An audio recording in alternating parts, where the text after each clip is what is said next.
And then, ayan na nga, ilalagay na natin ang ating turmeric. Chili powder. Pwede namang hindi ubusin. Biryani masala. And spices. Ayan. And then, yogurt. Ang ating mahiwagang kamay. Mix together. Yan. Medyo mainit-init pa yung chicken. Pale, maglagay ng mantika. Okay na to. Tapos yan lahat, ayan lahat ay ating ipiprito. Yan, piprito natin yan ng bahagya lang hanggang sa medyo brown lang siya. Kasi ang ating gagawin ay biryani fried. Hinaan muna natin ang ating apoy dahil tayo ay magpiprito na. Baka tayo ay matalsikan. Dito na tayo ng bahagya. Yan na.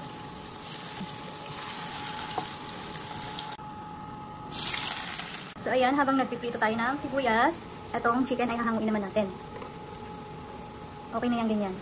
Ayan, dito naman natin gigisa ang ating kamatis. Ayan.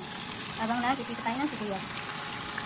At eto namang bawling haba ay ating pagsasama-samahin yan. Unahin natin ang ating luya kasi mas matigas siya. At ang ating sibuyas ay unti-unti nang nagkukulay brown, naluluto na siya. Kailangan mahinang apoy lang. Ayan. Sibuyas at kamatis, then isunod na natin ang mga iba pang sangkap. Kasi malambot na sila. Ayan, sama-samahin na natin yan. Bahagya lang natin yan, igigisa. Sibuyas. And then yan, ang ating bigas ay naubos na yung kanyang sabaw. Ayan, kanina marami. Nakaano na to, 1 hour na to. Then itatapon natin ang sabaw. Kailangan ito ay madrain talaga. And then ayan, pwede na siya. Hanguin lang natin yung sili para hindi siya umanghang masyado. Ayan.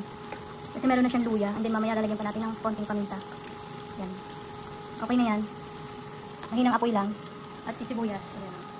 And then saka natin ilalagay si chicken. Lagyan na natin ang ating bigas.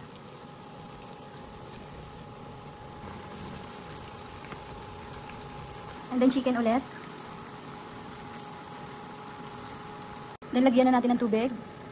And then itong ibang aroma. Nalagay din natin yan. And then yan, bigas. Lagay ulit ng bigas.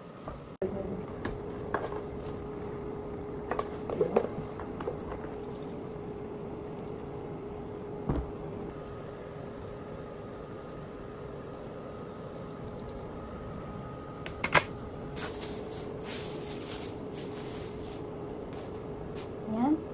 And then saka natin tatakipan. So ayan na guys. Sa mahinang apoy lang dapat ha.